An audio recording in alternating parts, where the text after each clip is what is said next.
My mission here is to get a conversation going. Dive into AI, but beyond AI to what's happening next. So I call this exponential road ahead, converging metatrends, transforming every industry and our longevity. I want to start with this concept. What you've done between breakfast and this moment would have our ancestors view us as gods. Right? Literally our ability to know anything, communicate with anyone, to be omniscient, omnipotent, omnipresent on the planet. And we take it for granted. The speed at which we're able to bring in new capabilities and take these things for granted is a real testament to human adaptability. And for me, this is the single most important thing we need to survive and thrive in the next decade ahead. What we have going on is the convergence of technologies. And it used to be that as a CEO of a company, you could really dive into any one of these and transform your industry. But today, it's not one, it's the combination of 2, 3, or 4 of these that are converging and reinventing your company, how we raise our kids, how we govern our nations. And very importantly, and for me, the most important thing is the business models that we're using, right? Transformation in business models, for me, is probably the single fastest agile capabilities that we have. And these forces are going to disrupt, but for the main point, reinvent everything. Ultimately, one of the things that each of us should think about is what business are we truly in? Not what business do we make our profits in today, but what business are we in? You know, I talk about the example of Kodak that invented the digital camera. When George Eastman started Kodak, his mission was to preserve people's memories. But when Stephen Sasson created the digital camera back in the late 70s, and Kodak's board refused to jump on the bandwagon of the digital camera because they viewed themselves in the paper and chemicals business, which is what the profits were being made in that moment. So as technologies are progressing, the question is, what business are you in, not where you're making your profits today. Super important, because it's going to be changing. I run a community of about 500 people called the Abundance Summit. And every year we bring together an extraordinary group of the top faculty across all exponentials. Ray Kurzweil's been my mentor and my co-founder in a number of companies, and he was on stage with me last year, and he said something very profound, and I want to share it because I want to give it as a context for our conversation. He said, in the next 10 years, 2025 to 2035, we're going to experience as much change as we've seen in the last century. 1925 to 2025. And to put that in context, back in 1925, the highest level technology was the Ford Model T. We had a penetration of 30% of electricity and telephony in homes.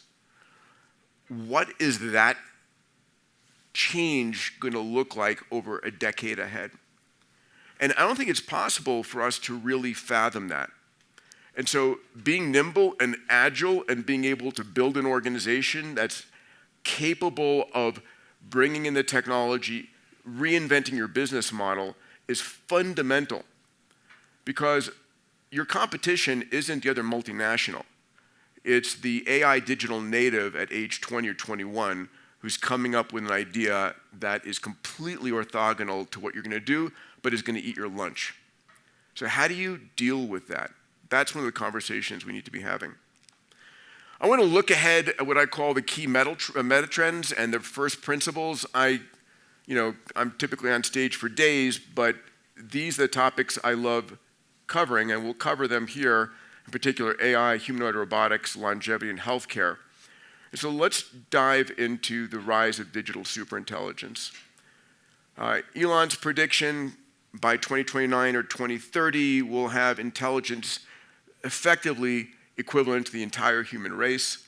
Of course, there is no ceiling. Intelligence continues to grow.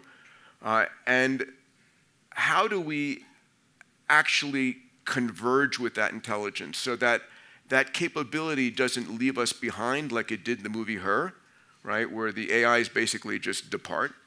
But how do we couple with that intelligence? I want to take a second to understand why we're seeing this rise of AI. So AI is 69 years old today. In 1956, a group of physicists, mathematicians got together at Dartmouth with the intention over the course of a summer to solve AI, right, literally. And that happened 69 years ago, so why is it exploding now? And there are 5 reasons, and I think understanding the fundamentals of these reasons are important so you can chart for yourself where it's going. The first, of course, is computational power. You know, this is from one of Ray's charts going back to mechanical computers in the 1900s through to where we're going today. This is plotted on a log scale, and it should be a straight line. It's curving upwards, which tells us that, you know, the first derivative there is positive. The rate at which computers are getting faster is itself getting faster. And it's not slowing down, but we finally have the computational power over the last decade to run these neural nets. The second, of course, is the doubling of, here we see two eras of compute, if you would, Moore's Law, and over the last decade, a 10xing of computing every year. The next reason is global data has been doubling every 2 years. And we're about to see an explosion of a different type of data coming in. This is going to be coming from humanoid robots. The predictions right now that robots in your home, robots in the environment are going to be creating a level of data that does not exist today and will outstrip the kind of data that we've seen being pulled in by the web. I'll talk about that in a few minutes. The third, of course, is algorithmic efficiency, where will give us 100 to 200x over the next 5 years. The fourth is capital. So this is back in 1924. In 2024, we had 3 companies, you know, investing 150 billion or so per year. The number at the beginning of this year was $1 billion per day being invested.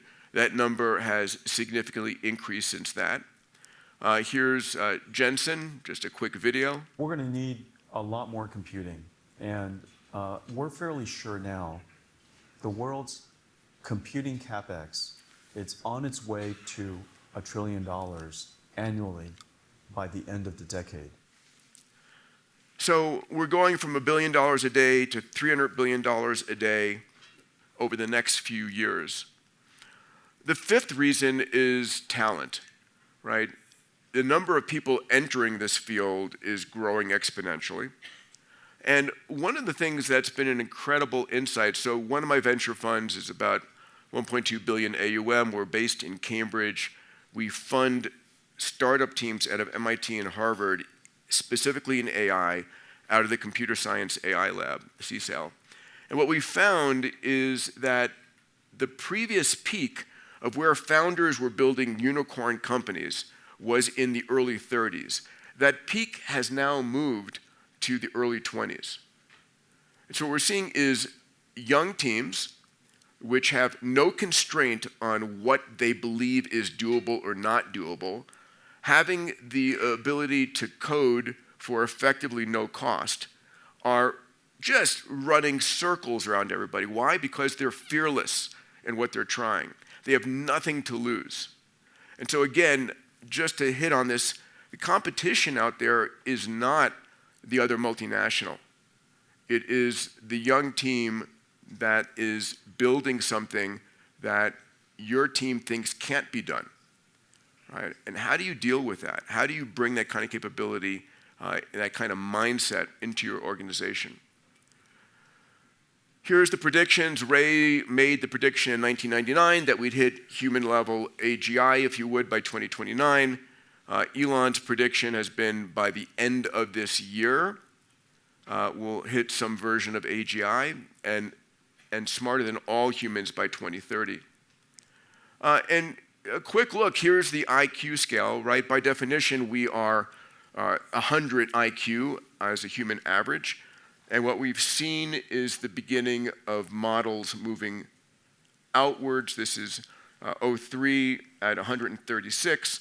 We haven't seen recent measurements, but I wouldn't be surprised if by the end of this year, we're seeing human-level IQs significantly greater than genius level.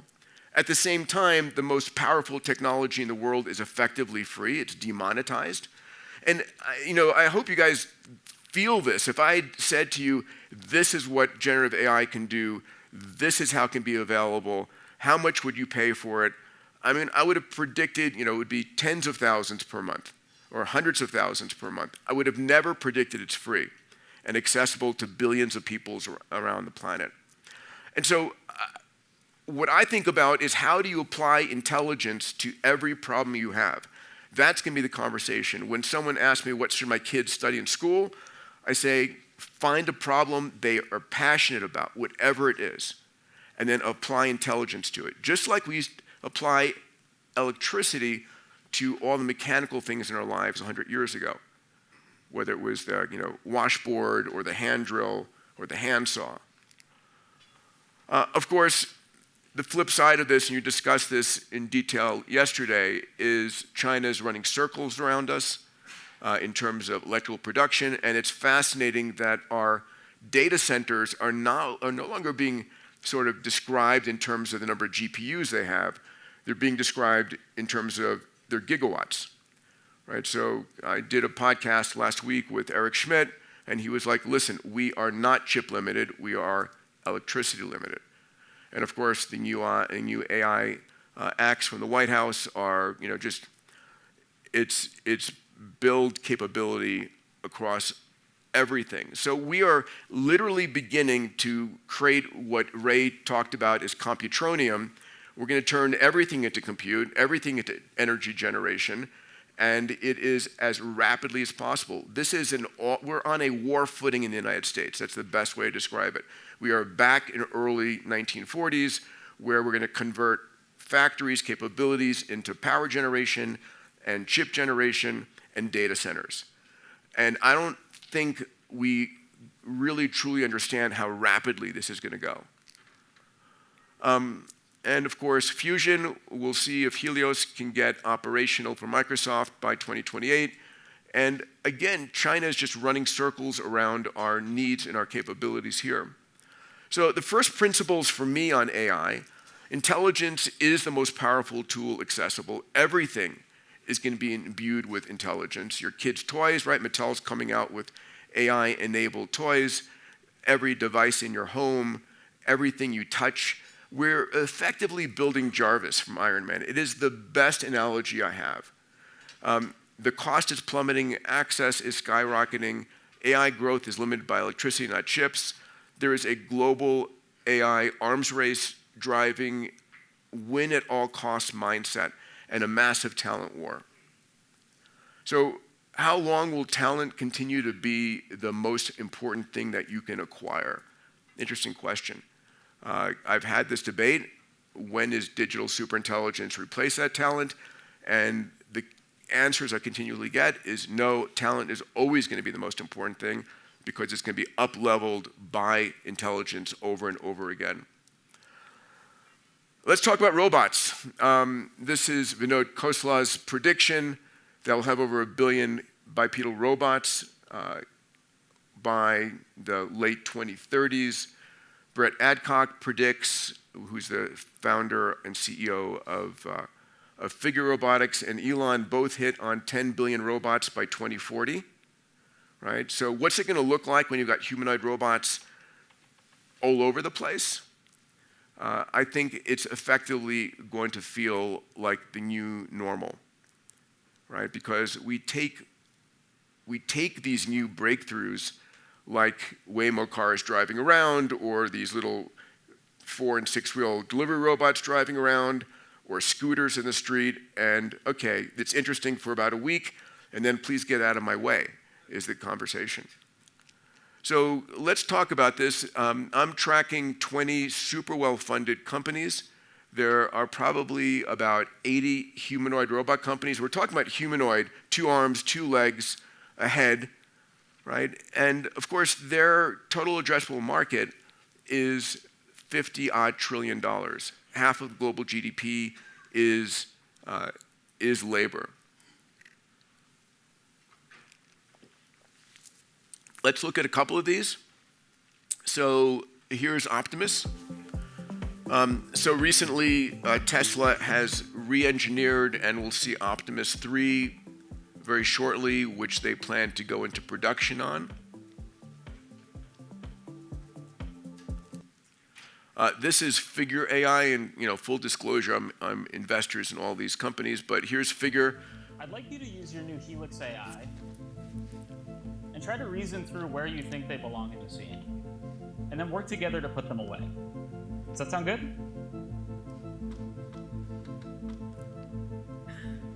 So Tesla's going into automotive. Figure's principal marketplace is BMW, again, automotive, and some amount of logistics.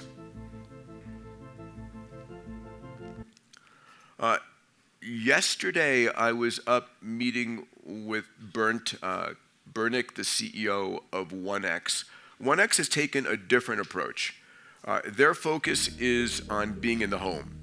They've built a soft robot, and their belief is the only way we get to AGI is when we have enough data. And we're not going to get data in the automotive factory, the logistics, because it's the same thing over and over again. But if you're in the home, you're going to be getting, just like a toddler gets whole new data sets, that this is where you're going to get enough AI physical model training to get to AGI. They're going to be in the homes this year. I've already put my deposit down to get one of these.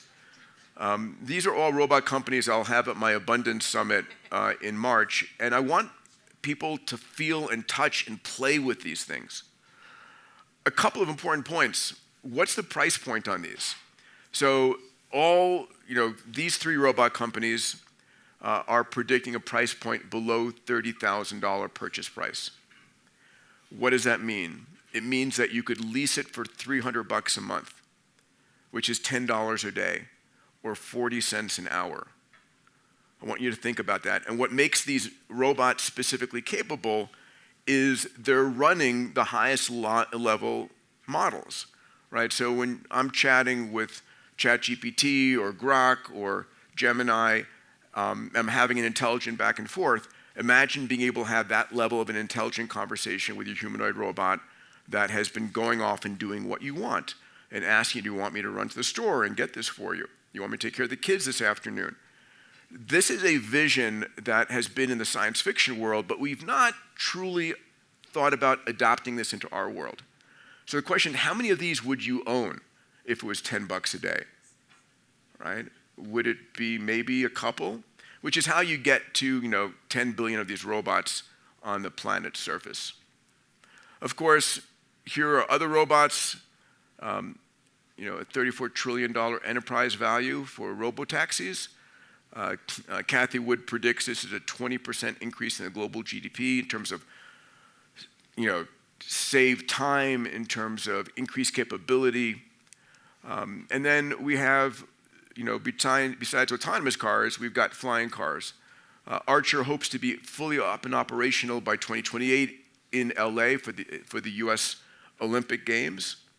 And their price per mile target is to compete against UberX, right? So that's their goal. What's the implications of this? It completely opens up new real estate capabilities, right? Islands that were hard to get to, you can now just commute via these things. Or I live in Santa Monica. I don't want to go to a Dodger game downtown LA because the traffic's terrible.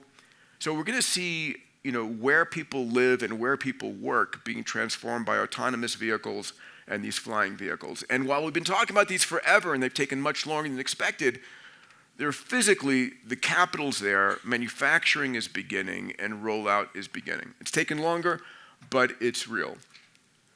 So the first principles on these robots are, $300 a month. Demand is being driven by decreasing birth rates, right? There's a whole incredible industry in China right now where the government is investing in robotic cities, in robotic training grounds, in robotic Olympics. So the government side is pushing humanoid robots much further than we are in China. And of course, they need it because, the hourly cost of Chinese labor has gone up, and in order to maintain themselves as a manufacturing nation, they need this kind of capability. These robots are going to scale with multimodal AI, being able to understand and see and communicate on everything. Your prediction of 1 to 10 billion robots by 2040, and again, it's a $50 trillion marketplace. All right, let's hit on the third subject, and then we'll go to Q&A. One that I'm most excited about is extending your health span. Today in the United States, the average average lifespan is 79 years old. Average health span is 63, which means you live your last 16 years in pain and suffering. So how do we get to something different? There's a concept called longevity escape velocity, which Ray has spoken about, I've written about, and talk about. It's the notion that there's going to be a point in time that for every year that you're alive, science is extending your life for greater than a year, right? And that concept is called longevity escape velocity. And my true belief, and you'll see the data behind it, is that we're going to hit that in the next decade, the next 10 years. Your job is not to die from something stupid before we hit that. Ray's prediction is that we're going to hit longevity escape velocity by the end of the year 2030, not the 2030s. So 5 years out or so from now. So here's a question. How long might you live? So if I asked you how long you're going to live, each of you have a number in your mind, right? You got it from your mom, your dad, your grandparents, the Bible, I don't know. But you have a number in your mind of how long you expect to live. And the question is, why do you believe that? Well, when I was in medical school, I learned about, the bowhead whale could live to 200 years old, and the Greenland shark could live to 500 years old and have babies at 200 years old. And I remember asking myself, why can they live that long and why can't we?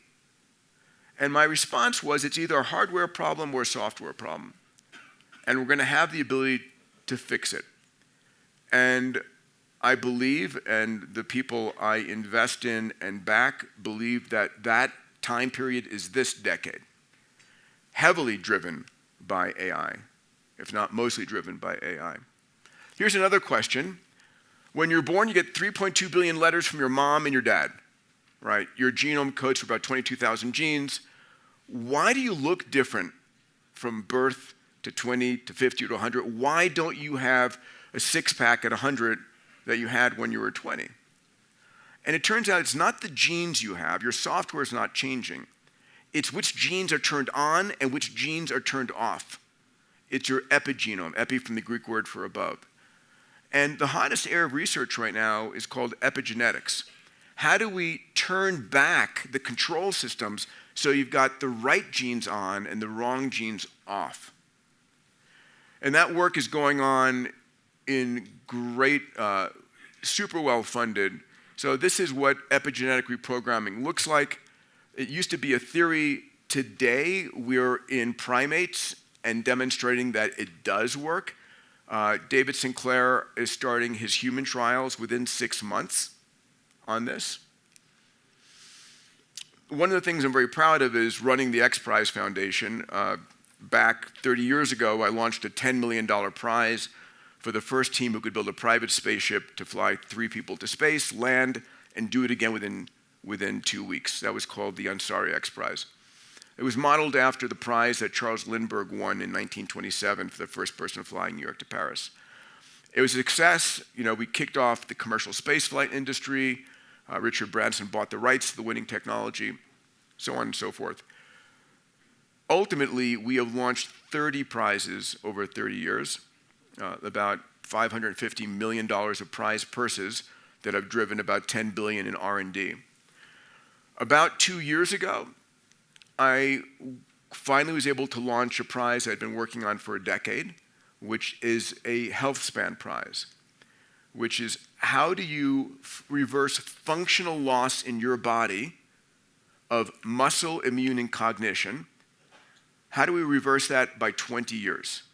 So that wherever you are now, I can get your ability to build muscle to where it was 20 years ago, your ability to have cognitive capabilities that you had 20 years earlier, and immune system capabilities you had 20 years earlier. So that's the competition.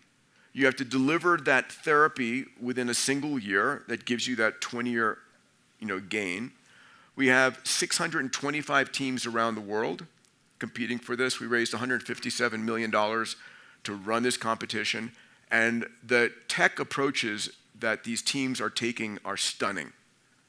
Right? This is unencumbered. This is not traditional medicine by any means. It's like, let's release creativity and see what's possible. These trials are going to be taking place in humans to get the data to demonstrate, in fact, yes, it works in these humans as measured in these ways. So our mission in all of this is to be able to reverse or prevent 7 out of the top 10 causes of death. That's where we're heading. What else is going on? This is Dean Kamen. If you don't know him, he's one of the most extraordinary inventors on the planet, 1,500 patents. He was funded about 5 years ago to build something called the Advanced Regenerative Manufacturing Institute. And Army, which is on the river in New Hampshire, he's building Regen Valley. His mission, and what he's doing right now, is to grab a skin cell from you, convert it into an induced pluripotent stem cell, grow, if you would, hundreds of billions of cells, and then initiate them to differentiate into a liver or a kidney or a heart or a lung, so that you can have a backup set of organs instead of waiting for someone to die in a motorcycle accident, right? And it's not theory. He's doing this for a number of organs and tissues today. The goal is by 2030, you have access to your genetically equivalent organs, so you're not on immunosuppression drugs. You want a heart of your 20-year-old self? Sure, let's grow it for you. You may have seen this on 60 Minutes. This is Demis Hassabis, the founder, head of DeepMind, talking about a bold vision. I want you to hear this because the implications are massive. 10 years and billions of dollars to design just one drug. We can maybe reduce that down from years to maybe months or maybe even weeks, which sounds incredible today, but that's also what people used to think about protein structures. It would revolutionize human health. And I think one day maybe we can cure all disease with the help of AI. The end of disease? I think that's within reach. Maybe within the next decade or so. I don't see why not. So that's your first data point, curing all disease within the next decade. That is his mission. Here's your next data point. This is Dario at the World Economic Forum 8 months ago in January. Take a listen to this. I think the AI systems will get better at things that used to be late-stage clinical trials can become early-stage clinical trials. Things that used to be early-stage clinical trials can be done in vitro. My guess is that we can make 100 years of progress in areas like biology in 5 or 10 years if we really get this AI stuff right. If you think about what we might expect humans to accomplish in an area like biology in 100 years, I think a doubling of the human lifespan is not at all crazy. And then if AI is able to accelerate that, we may be able to get that in 5 to 10 years. So what do you think about if I'm saying to you or they're saying to you, doubling your lifespan in the next 5 to 10 years? How does that impact your investment thesis, your company, your family, how much money you're saving, all of those things? Let me show you one more data point. So I run a Moonshots podcast, and on this episode about a month ago, I had David Sinclair. David's at Harvard Medical School. He's one of the top leaders in the field of epigenetic reprogramming, has really led it with some extraordinary cover papers in Science and Nature and such. And this is David talking about what he's building in the lab right now. I visited his lab a few different times to meet with his graduate students. It's an age reversal pill. All right, listen up. It's 10 years from now. It's 2035. Have we reached some state of age reversal technology that truly works? What does the future look like? I think we can either go into the doctor and have an injection of that genetic material and we become transgenic humans that we can turn on these 3 youthful Yamanaka genes, they're called, and every time we want to get rejuvenated or we have an injury, we need to heal quickly, we turn them on. How do you do that? Well, we've engineered it so you can just take an antibiotic for a few weeks. That's what I can see happening with already technology that's going into humans. If we are successful in what we're doing in my lab, these AI-generated molecules are mimicking that. So the reason for having a molecule rather than a gene therapy is not only are they cheap, you can just swallow it and they evenly go throughout the body typically. And so imagine in 10 years, you just take a pill for 4 weeks and you get younger. That's what we're headed towards. And I can see that being realistically possible in the next 10 years. In fact, I can see how this is going to happen. That's what we're working towards in my lab. I'm trying to give you the breadcrumbs of the convergence of what's going on from these different areas to move your mindset towards what I call a longevity mindset. The longevity mindset says, wow, this is going to happen. My job is to keep myself in the best possible health to intercept these technologies. And like I said, not die from something stupid. The flip side of this is getting there. So one of the companies I built over the last 5 years with Tony Robbins, Bill Kapp, Bob Hariri, backed by folks like Mark Benioff, is a company called Fountain Life. And the reason we started this is if I were to ask you, do you know what's going on inside your body right now? Honestly, do you know that you're perfectly healthy? The answer, unless you've gone through the digital uploads to understand physically what's going on in your body, is no. We're all optimists about our health, but let me share some numbers with you, right? So 70% of heart attacks have no precedent, no shortness of breath, no pain, nothing. And 50% of those heart attacks, a heart attack's the first symptom you get, you don't wake up. You don't feel a cancer until stage 3 or stage 4, right? We all know someone who went to the doctor with a pain in their side, and the doctor said, I'm sorry to tell you this, but you've got this, this, and this. Well, guess what? It didn't happen that morning. It's been going on for some time. You just don't know about it. 70% of the cancers that kill us are not the ones we screen for. We screen for breast, we screen for colon, we screen for prostate, but it's glioblastomas or pancreatic cancers, the ones that we get because we're not screening for those. So we built these diagnostic centers. They're 10,000 square foot centers. We have 4 of them today in Orlando, at Lake Nona, Naples, Dallas, New York. We're bringing online 3 more in the next few months in Houston, LA, and Miami.